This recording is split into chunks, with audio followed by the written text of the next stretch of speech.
I guess you could say we all saw this coming. But with Chainsaw Man Season 1 ending, I can firmly say I officially crowned this 12-episode masterpiece my anime of the year. Sorry, Kaguya-sama, because Denji has not just Vegeta's heart with him, but he has ours too. Also, later in the video I made a poem about power, so stick around if you want to hear that. And I'm gonna be honest with you guys, I'm usually sitting here making these anime reviews with a goofy smirk on my face thinking about anime waifus and dumb scenes. And trust me, that smirk will be back later in this video. But for now, Serious Mode Triz is gonna be activated while we talk about the introduction of this anime, because the pain in the beginning gripped me from the start in a way I would have never anticipated and really got me invested early. We all knew we were gonna hear some sad stuff when our main man Denji said,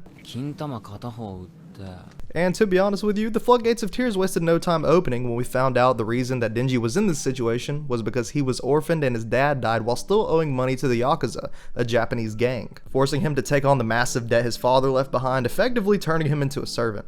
Damn. And fuck this guy for talking shit about Denji's dad to his face while they're at his grave. He deserved what was coming, that's all I'm gonna say. But that's when Devil Dog showed up. Devil Dog was the only light in this dark tunnel of pain I was going through while finding all this out. Denji would go on to save him, take care of him, give him a name, you know, Pochita, and was able to use the chainsaw Devil Dog as a weapon and began paying back his debt at a higher rate. Although, let's be honest here, still not a good rate, but a higher rate. And of course, this story would do its absolute best through time skips and flashbacks to get us attached to the puppy-human relationship as fast as possible. I wonder why. Damn it. We knew pain was coming, let's be honest. Through these moments with the two of them, we found out that Denji is actually a simple man, and all he wants in life is some good food and the touch of a woman before he dies. Relatable. And if that doesn't make you root for the guy, I don't know what will. But of course the story would finally turn on its head when the Yakuza fell into the hands of the creepy zombie devil thing. Unfortunately, our dynamic duo of cuteness stood no chance, as we watched one of the worst bloodbaths an anime could give you in the very first episode, might I add. Yeah, that was honestly horrible to watch. I mean, they quite literally trashed the two of them. But this is where the title of the anime would come from when Vegeta would sacrifice himself to become Denji's heart, turning him into a half devil, half human, aka a chainsaw man, bringing yet more tears to my eyes because of course they actually let Vegeta talk as well. This scene would have been sad enough, but then they had to go and give the dog a cute voice. These sons of bitches knew what they were doing. But holy shit did things turn up right after that. Denji decimated them in such a way that the devil was begging him to stay away. There's nothing more daunting than watching someone as creepy as the zombie devil begging for mercy. It's actually weird. This really showed us not only is the man powerful as fuck now, but he's wild as fuck too. So if you hate animes that are slow in terms of world building or just not getting into some type of action or ass beating with high stakes early on, then something tells me you had a good time with this one, because it felt like I was doing some type of emotional speed run. So with the ass whooping complete and what was basically a prologue for this anime over, I can feel my goofy ass smirk creeping back in, because Best Girl, Makima has officially arrived. She takes Denji in to be a devil hunter. Although, let's keep it real, she didn't even have to ask, you know what I'm saying? Yeah, the coercion probably wasn't necessary, and sometimes, to be honest, I kind of think she might just be a master manipulator, like, of the century, but I'm hoping I'm wrong. And damn is this woman cold, and hot at the exact same time. But she would assign Denji to be on a team of other devil hunters, but most importantly too, who I'm also getting attached to even though I'm damn sure don't want to, for reasons you could probably figure out if you've been watching this up until now. That generally tends not to turn out too good for me. Aki was the first person that Makima introduced us, and well, cool. That is probably the best description of this guy. So in one word, the motherfucker is just cool. Especially in subbed, but if you guys are looking for a little treat, just look him up on the English dub as well. If you haven't seen it anyways, because they literally gave this man the B-movie Chad voice, and it was hilarious. I'm the type who seldom flushes my feces. Not in this house. Anyways, Aki's the responsible and serious one. Need a mission plan that's not made by Akima? Aki's got it. Cooking? Leave it to Aki Ramsey. Vacuuming? Well, someone's gotta do it. Need a very cool abrupt ability to make everyone's jaws drop? Aki time too. My point is, I genuinely believe this may be the first person in a while that legitimately made cigarette smoking rates go up. I'm not saying that's a good thing, but I'm saying that he's a legend. And there are pros and cons to everything, including the legend Aki. But probably the most impressive thing he does is living and taking care of Denji, and especially Power. Power. Power is what happens when the cat gets out the bag. And funnily enough is also what happens when the cat gets stolen by a giant bat. You know what, here's a poem for Power. Power, power, power. Oh how we love you, Power. You stink sometimes and Aki says to shower. Power, power, power. You are quite badass when you killed the devil while jumping from the tower. Oh yes, that's our Power. Motivation for Denji that also gives him power. Power, power. A devil that indeed devours. She also used boob pads to further endow her.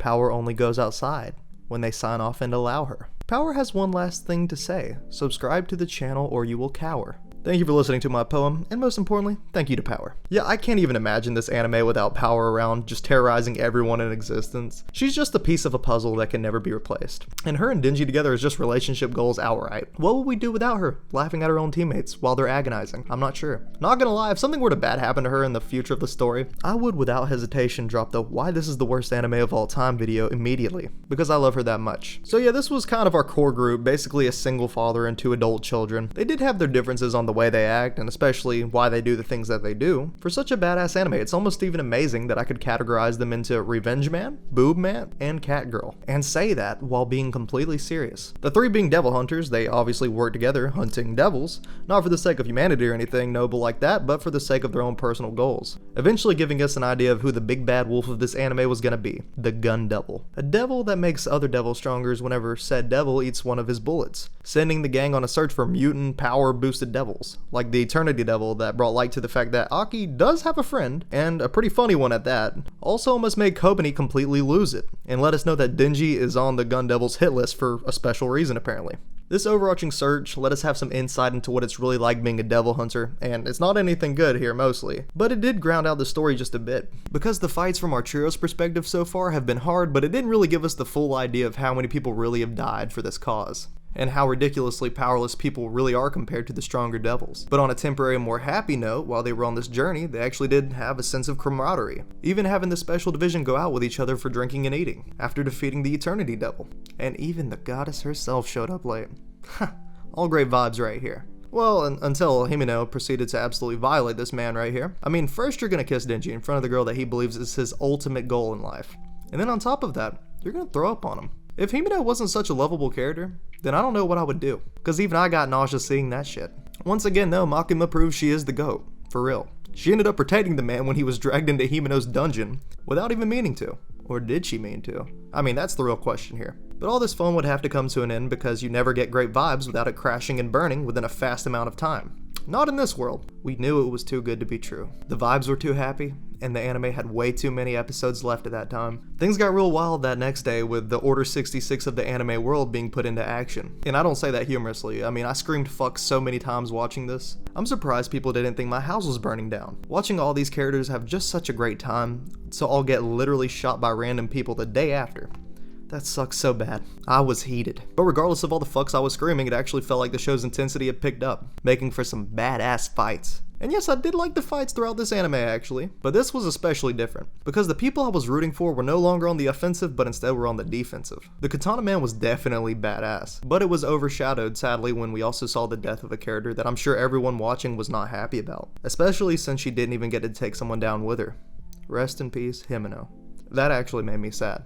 But she went out trying to protect the people that she cares about and, you know, her co-workers and things, so respect to her. But hold on, can we talk about what kind of shit Makima has going on? This woman is literally goated. I don't know what kind of power she has, but she was hitting those hand signs and making them drop like flies. In my opinion, it's basically confirmed at this point that she is the most badass person in this entire show. And I'm pretty sure, I could be wrong, but I'm pretty sure she said that this is the best we can do. For now. Like, timeout, you mean you can be stronger? And you're like the head of some other really powerful people? Wild. Although I do question her motives sometimes, and you know, how the fuck she does these things. But hey, she's best girl for right now, and innocent until proven guilty. Am I right? Please let her be good, guys. That's all I'm asking. Please. But with them averting the crisis and keeping Denji from being captured, the anime did end in one of the coolest GTA 5 heist-looking counteroffenses I've seen in anime. Apparently fiends are actually pretty common things, which is kind of weird in itself. But the raid itself was awesome. Power did power things. Aki with his new future devil power got the revenge we all wanted. And I'm pretty sure he also kind of discovered that devils can be good. And Denji got his one-on-one with Katana Man. That consisted of, in my opinion, some primetime crap talk. And beautifully ended with the guy who killed Himeno getting multiple kicks in the balls from Denji and Aki. I wouldn't have wanted it to end any other way, truly. I was so happy when Aki joined in on the ball kicking, you don't even understand.